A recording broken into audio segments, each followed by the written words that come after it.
নমস্কার, বিটিএন আমার করিমগঞ্জ আপনাদের সবাইকে স্বাগত জানাই। আমি রাজশ্রী। প্রথমেই দেখে নিচ্ছি সংবাদ শিরোনাম। শ্রীমৎ স্বামী প্রণবানন্দজি মহারাজের আবির্ভাব তিথিতে বর্ণাঢ্য শোভাযাত্রা।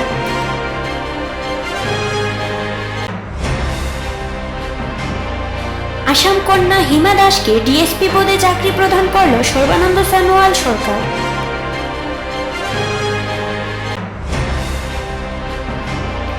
আসন্ন নির্বাচনের বিভিন্ন দিক নিয়ে সাংবাদিক সম্মেলনের আয়োজন করল করিমগঞ্জ জেলা প্রশাসন।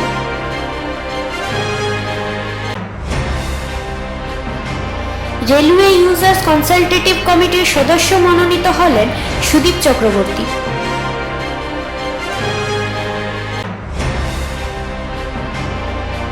ভারতীয় জনতা পার্টির সভাপতি সুব্রত ভট্টাচার্যের সংবাদ নেন।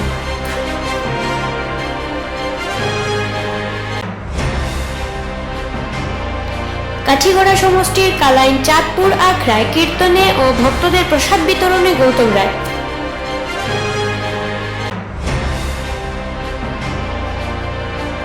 সরস্বতী বিদ্যানিকেতনের বহুমুখী আবাসিক প্রকল্পের ভূমিপূজন ও সাংস্কৃতিক অনুষ্ঠান।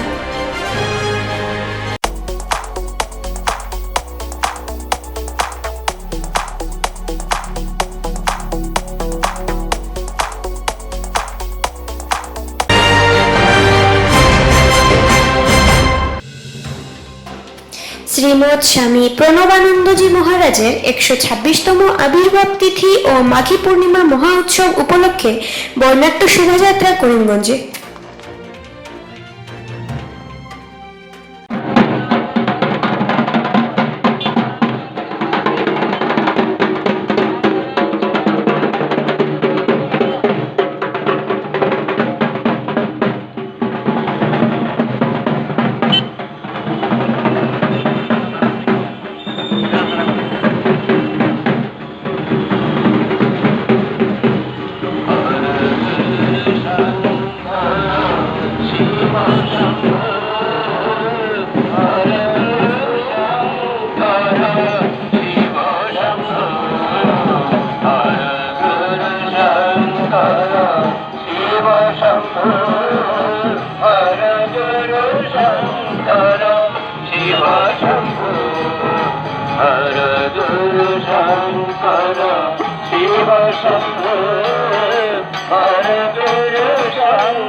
আন্তঃরাষ্ট্রীয় পর্যায়ে সুনাম অর্জন করা আসামের কন্যা হিমা দাসকে মুখ্যমন্ত্রী সর্বানন্দ সোনোয়াল নেতৃত্বাধীন সরকার স্বীকৃতি স্বরূপে আসাম পুলিশের ডিএসপি পদে চাকরি প্রদান করল।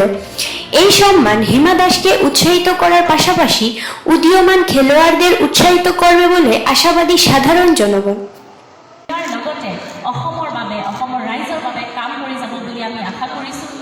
আমি গৌৰৱান্বিত তেখেতক আজি আমাৰ মাজত পায় আৰু এই পদ দিবলৈ পাই আমি নথৈ আনন্দিত আৰু গৌৰৱান্বিত।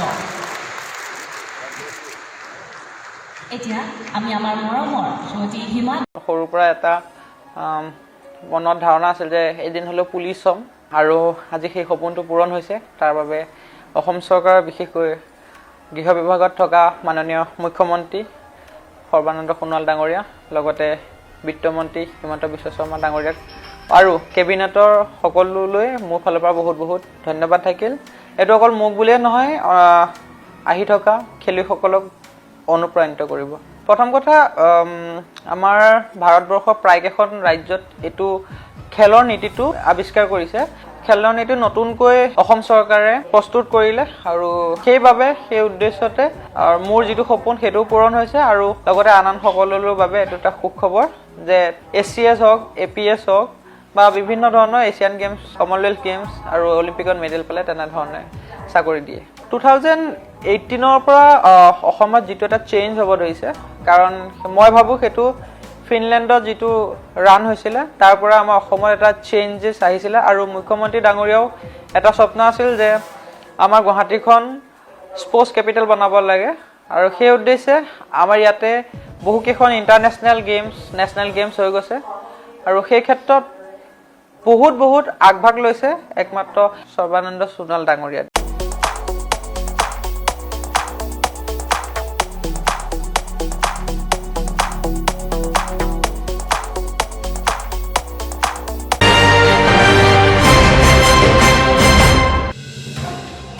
নির্বাচনের দিন ঘোষণার একদিন পরই সাংবাদিক সম্মেলনের আয়োজন করল করিমগঞ্জ জেলা প্রশাসন। জেলা শাসকের সভাকক্ষে অনুষ্ঠিত সাংবাদিক সম্মেলনে আসন্ন নির্বাচনের বিভিন্ন দিক নিয়ে আলোচনা করেন ভারপ্রাপ্ত জেলা শাসক তথা ডিডিসি বিক্রমদেব শর্মা, নির্বাচন আধিকারিক জাগৃতি কালোয়ার, অতিরিক্ত পুলিশ সুপার পঙ্কজ যাদব প্রমুখ। আর so that election related information যেটা স্পেসিফাইড আপনারা জানবেন আর আপনার থ্রুতে পাবলিকে জানবো। লাস্টে আমি সবাইকে জেলা প্রশাসন থেকে ধন্যবাদ জানাই আর আগন্তুক ইলেকশনে আপনারা সহযোগিতা থাকবে এটা আশায় কনক্লুড করি আজকে। ধন্যবাদ। তাছাড়া আমি কিছু বলে দিতে চাই, এবার পোস্টাল ব্যালটে নতুন একটা সিস্টেম ইন্ট্রোডিউস করা হয়েছে যাকে বলা হচ্ছে অ্যাবসেন্টি ভোটার্স। অ্যাবসেন্টি ভোটার্সদের মধ্যে 80 বছরের ঊর্ধ্বে যারা আছেন এবং যারা পার্সন উইথ ডিসেবিলিটি আছেন ওদেরকে যাতে বাড়ি থেকে গিয়ে ভোট নেওয়া যায় তার জন্য এবার নতুন ইনিশিয়েটিভ নেওয়া হয়েছে। আমরা আজকের থেকে অলরেডি ফর্ম 12D যেটাকে বলা অ্যাপ্লিকেশন ফর্ম, আজকের থেকে আমরা অলরেডি ফর্ম ডিস্ট্রিবিউশন করা স্টার্ট করে দিয়েছি। সো বিএলওরা বাড়ি গিয়ে সবাইকে আজকের থেকে ফর্ম দিয়ে আসছেন এবং নোটিফিকেশনের 5 দিনের মধ্যে আমরা সব ফর্ম ফেরত পেয়ে যাব। তারপরে আমরা ওদেরকে পোস্টাল ব্যালট ইস্যু করব এবং আমাদের পোলিং টিম সঙ্গে পুলিশ টিম আর ভিডিওগ্রাফার ওদের বাড়ি থেকে গিয়ে এবার ভোট নিয়ে আসবেন।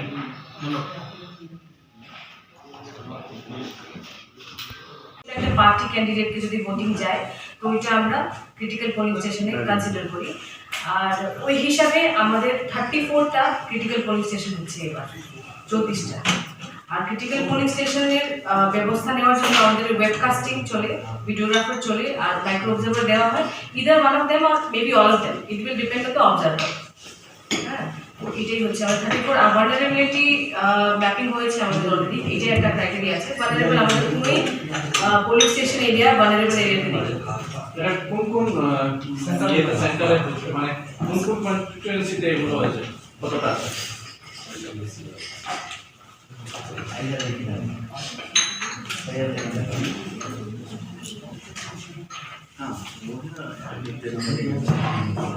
আচ্ছা, আমাদের সব এলসিতে এগুলো অ্যাসেসমেন্ট হয়েছে। আপনার রাতাবাড়িতে আমাদের 4টা ক্রিটিক্যাল পোলিং স্টেশন আছে, পাথারকান্দিতে 11টা, করিমগঞ্জ নর্থে 0, করিমগঞ্জ সাউথে 15টা আর বদরপুরে 4টা। তো টোটাল আমাদের 34 হচ্ছে।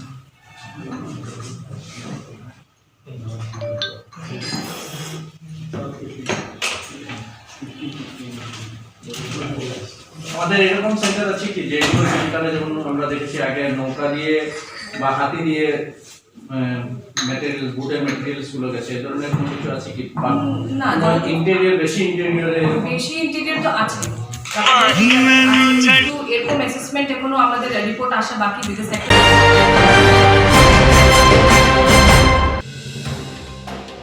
করিমগঞ্জ জেলা ক্রীড়া সংস্থার সম্পাদক Sudip Chakraborty railway users consultative কমিটির উত্তর পূর্ব সদস্য মনোনীত হওয়ায় শনিবার জেলা বিজেপির পক্ষ থেকে ওনাকে সংবর্ধনা জ্ঞাপন করা হয়। এই সভায় উপস্থিত ছিলেন দলের জেলা সভাপতি সুব্রত ভট্টাচার্য, দেবব্রত সাহা, বিজু বণিক, দিলীপ দাস, অমিত পাল প্রমুখ। পূর্ব ভারতের যে জোন যেটা আছে সেই জোনাল ইউজার্স কনসালটেটিভ কমিটির সদস্য হিসেবে নির্বাচিত হয়েছেন শ্রী সুদীপ চক্রবর্তী মহোদয়। ভারতীয় জনতা পার্টির দলের পক্ষ থেকে ওনাকে অভিনন্দন জানাচ্ছে।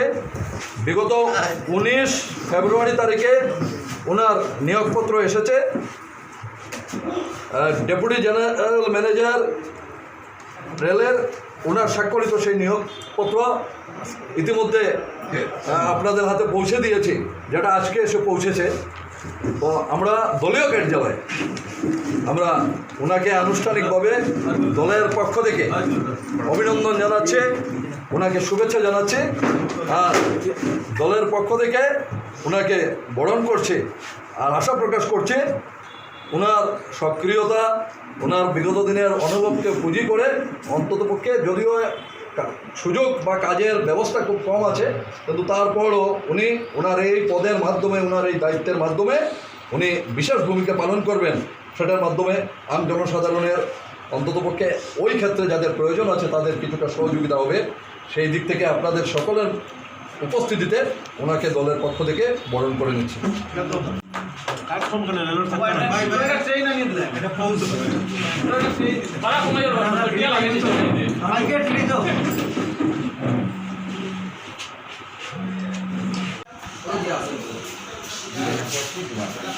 আমি প্রথমে দলের রাজ্যিক নেতৃত্ব, জেলা নেতৃত্ব, আমাদের রাজ্যিক সভাপতি, রাজ্যিক সাধারণ সম্পাদক সংগঠন, আমাদের করিমগঞ্জ এবং শিলচরের 2 জন সাংসদ, ওনাদের প্রতি কৃতজ্ঞতা জ্ঞাপন করছি। আমি জানতাম না বা কারোর সাথে আমার এইভাবে আলোচনা হয়নি, কিন্তু যেহেতু দলীয়ভাবে এটা নিযুক্ত হয়েছি, তাই এটার সঙ্গে দলীয় যে নেতৃত্বরা জড়িত আছেন আমাকে এই দায়িত্ব দিতে আমি তাদের সকলের প্রতি আমার শ্রদ্ধা, কৃতজ্ঞতা জ্ঞাপন করছি। আজকেই নিয়োগপত্র পেয়েছি, বিস্তারিত দায়িত্ব কি সেটা আমি জানি না, তবে এই দায়িত্ব নিয়ে এই দায়িত্ব আমাদের এলাকার স্বার্থে এই দায়িত্বে যতটুকু কাজ করা সম্ভব হবে আমি আমার চেষ্টা অব্যাহত রাখবো, আমার দায়িত্ব পালনের মাধ্যমে যাতে এই এলাকার রেলের ব্যবস্থার উন্নতিতে আমি আমার দায়িত্বটুকু পালন করতে পারি, সেই চেষ্টা আমি চাই।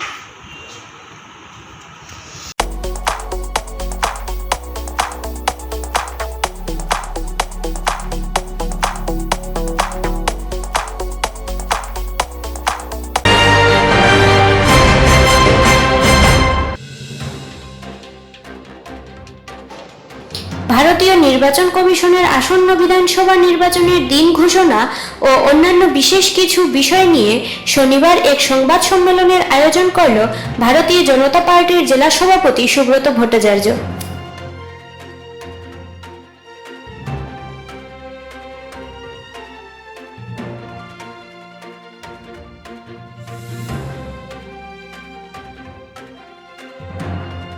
গতকাল বিকেলবেলা আসাম সহ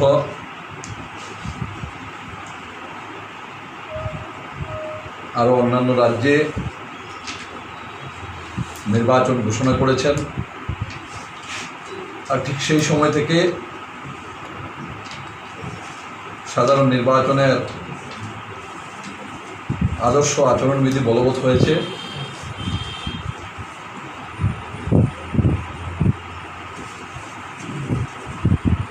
গতকাল নির্বাচন ঘোষণা হয়েছে, আর আজ দলীয় কার্যালয়ে আমরা শ্রদ্ধেয় সাংবাদিক বন্ধুদেরকে আহ্বান করে আপনাদের মাধ্যমে শ্রদ্ধেয় জনসাধারণের উদ্দেশ্যে আমাদের দু একটি বিষয় উপস্থাপন করতে চলেছি। প্রথম অবস্থাতে বিগত 2016 আসাম বিধানসভা নির্বাচনে ভারতীয় জনতা পার্টি নির্বাচনের যে প্রাক প্রতিশ্রুতি যেগুলো দিয়েছিল এবং ভারতীয় জনতা পার্টির দলীয় নেতৃত্ব এবং দলের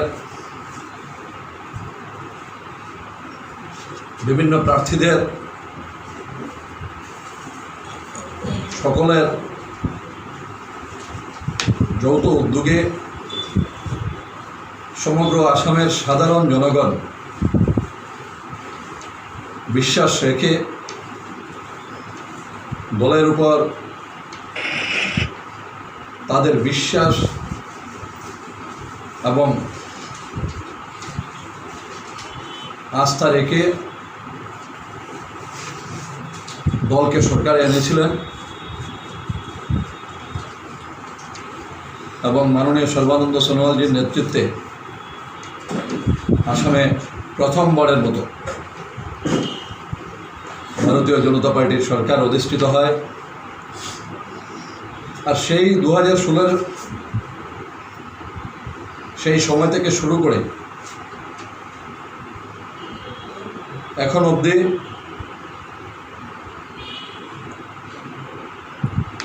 আসামে মাননীয় সর্বানন্দ সোনোয়াল মহোদয়,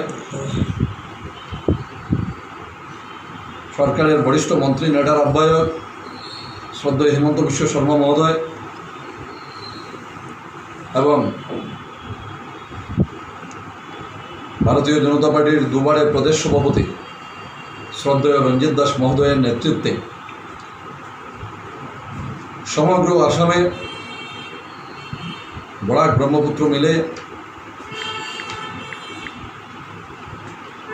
যে পরিবর্তনের লক্ষ্য নিয়ে সরকার গড়া হয়েছিল, সেই পরিবর্তন ভারতীয় জনতা পার্টি করে দেখাতে সক্ষম হয়েছে। আর সেদিক থেকে আসামের বিভিন্ন প্রান্তের জনসাধারণ, সমাজের বিভিন্ন আঙ্গিনায় কাজ করা, সমাজের বিভিন্ন স্তরের সাধারণ মানুষরা, বুদ্ধিজীবী থেকে শুরু করে শ্রদ্ধেয় সাংবাদিক বন্ধুরা সহ চাকুরিজীবী, ব্যবসায়ী, সাংস্কৃতিক কর্মী, ক্রীড়াবিদ সকলে মিলে এই সরকারকে সহযোগিতা করে ভারতীয় জনতা পার্টির উপর যে আস্থা এবং বিশ্বাস প্রদর্শন করেছিলেন সেটাকে পুঁজি করে পাই।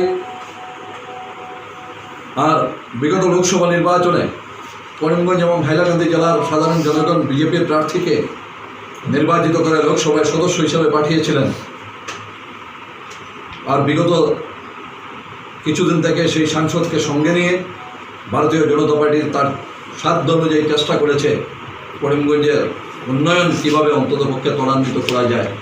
আর সেই দিক থেকে বিগত 4.5 বছর 5 বছরে আমরা করিমগঞ্জ জেলায় যে কাজগুলো করেছি আমাদের সরকারের পক্ষ থেকে যে হয়েছে সেটা অন্ততপক্ষে আজকের দিনে সাংবাদিক বৈঠকে আমরা বলতে পারবো যে বিগত 15 বছরে কংগ্রেস যেটা করতে পারেনি, কংগ্রেসের বিধায়ক মন্ত্রীরা মিলে যেটা করতে পারেননি, ভারতীয় জনতা পার্টি সেটা করে দেখিয়েছে করিমগঞ্জ জেলায়।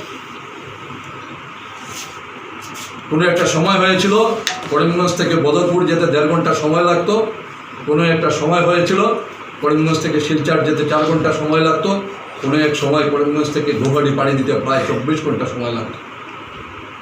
দীর্ঘদিন যাওয়া ব্রডগেজ একটা অনেক স্বপ্ন হয়ে দাঁড়িয়েছিল। আজকের দিনে ব্রডগেজ এসেছে। ভারতীয় জনতা পার্টির কেন্দ্রের সরকার আসার পর ব্রডগেজের ইঞ্জিন চলেছে। ভারতীয় জনতা পার্টির সরকার আসার পর করিমগঞ্জ থেকে বদরপুর এখন 15 থেকে 20 মিনিটে যাওয়া যায়। ভারতীয় জনতা পার্টির সরকার আসার পর করিমগঞ্জ থেকে শিলচর 1 ঘন্টা 10 মিনিটে পৌঁছা যায়। আর ভারতীয় জনতা পার্টির সরকারের উন্নয়নমূলক কাজের সামান্য উদাহরণ হিসাবে আমরা অন্ততপক্ষে 7 ঘন্টায় করিমগঞ্জ থেকে গুয়াহাটি গিয়ে পৌঁছতে পারি। সেটা ভারতীয় জনতা পার্টির সরকার করে দেখিয়েছে। আমরা এমন কোনো ক্ষেত্র নেই যে ক্ষেত্রে ভারতীয় জনতা পার্টির সরকার এক নূতন আঙ্গিনায় উন্নয়নকে ত্বরান্বিত করে। কিন্তু দুর্ভাগ্য আমাদের বিরোধী দলের বন্ধুরা বিভিন্ন সময় যে গঠনমূলক বিরোধী দলের ভূমিকা পালন করার প্রয়োজন ছিল, যে গঠনাত্মক বিরোধিতা করার প্রয়োজন ছিল, সেই রাস্তা থেকে দূরে সরে থেকে কীভাবে পদে পদে সরকারকে বিপদসংকুল রাস্তায় ফেলা যায়, কিভাবে সরকারের উন্নয়নমূলক কাজের শুধু সমালোচনা পর্যালোচনা করা যায়, কিভাবে স্বাধীনতাকে দূরে সরিয়ে রেখে ভারতীয় জনতা পার্টিকে, ভারতীয় জনতা পার্টির নেতৃবৃন্দকে কাঠগড়ায় দাঁড় করানো যায়, বিগত 5 বছর শুধু এই কাজটুকু তারা করে গেছে।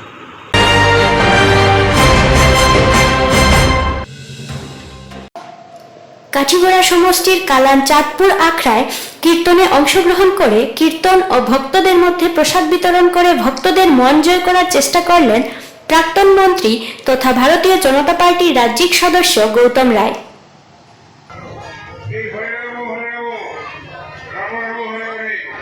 হরে কৃষ্ণ কৃষ্ণ কৃষ্ণ হরে হরে এই নাম সনাতন ধর্মের মধ্যে ভিতরে আপনার কোনো প্রার্থনা করে কে কিছু আপনার কথা বলবে না।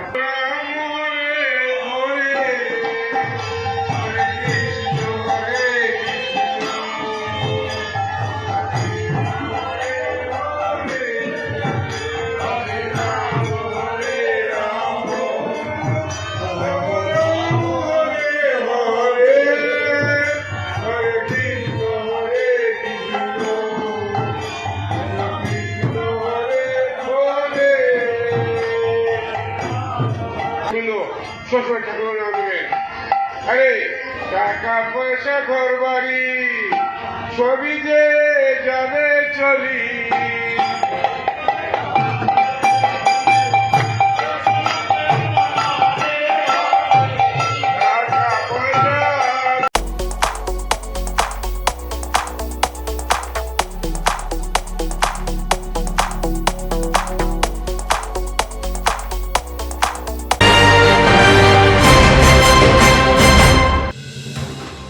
করিমগঞ্জ সরস্বতী বিদ্যানিকেতনের 25 বছর রজত জয়ন্তী বর্ষ পালন ও সরস্বতী নতুন বহুমুখী আবাসিক শিক্ষা প্রতিষ্ঠানের উদ্বোধনী সঙ্গীত ছাড়াও নাচে গানে সাংস্কৃতিক অনুষ্ঠানে অংশ নেন করিমগঞ্জ সরস্বতী বিদ্যানিকেতন ছাড়া ডলু, বদরপুর, কর্ণমধু, নীলামবাজার এবং বাউরবাগের শিল্পীরা।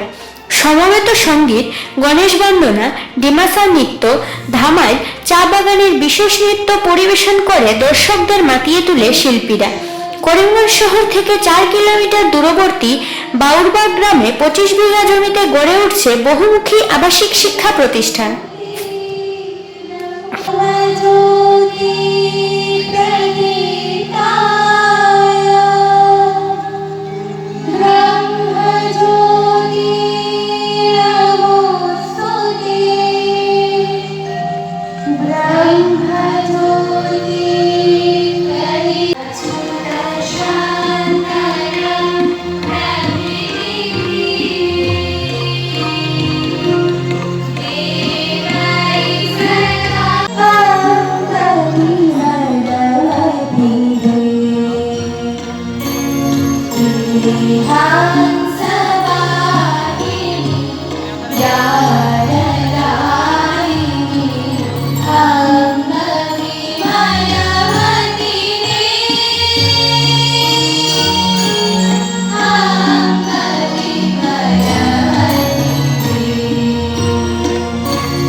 विद्या भारत ने काफी प्रयास किया है। अभी तक दुनिया के इतिहास में एक शिक्षा नीति प्रणयन करते समय इस बार जैसा बड़े प्रयास हुए थे। हजारों संख्या में सेमिनार आयोजित किए गए और इसमें करोड़ों लोगों का प्रत्यक्ष या परोक्ष रूप से सहभागिता हुई। कई लोग लिखित पूर्वक सरकार को सुझाव दिए और लाखों लोग प्रत्यक्ष रूप से कार्यक्रमों में भाग लिए। इतने बड़े प्रयास दुनिया के इतिहास में पहली बार हुआ है। काफी काम किए और संयोगवश इस समय इसलिए सरकार की तरफ से जो कर सकते वो लोग करते, किंतु महत्वपूर्ण बात यह है इसका इम्प्लीमेंटेशन करना। इम्प्लीमेंटेशन नहीं होने से जितना भी अच्छे सिफारिश हो सुझाव हो उसका लाभ देश को नहीं मिलेगा। इसलिए इम्प्लीमेंटेशन ये महत्वपूर्ण है। इसलिए सरकार के अतिरिक्त समाज में शिक्षक, अभिभावक और कॉलेज यूनिवर्सिटीज में पढ़ने वाले स्टूडेंट्स सभी को ये क्रियान्वयन के प्रयास में लंबे समय तक सहभागी होना पड़ेगा। तभी वास्तव में एक सशक्त समृद्धशाली भारत निर्माण करने में ये शिक्षा नीति का लाभ होगा। आज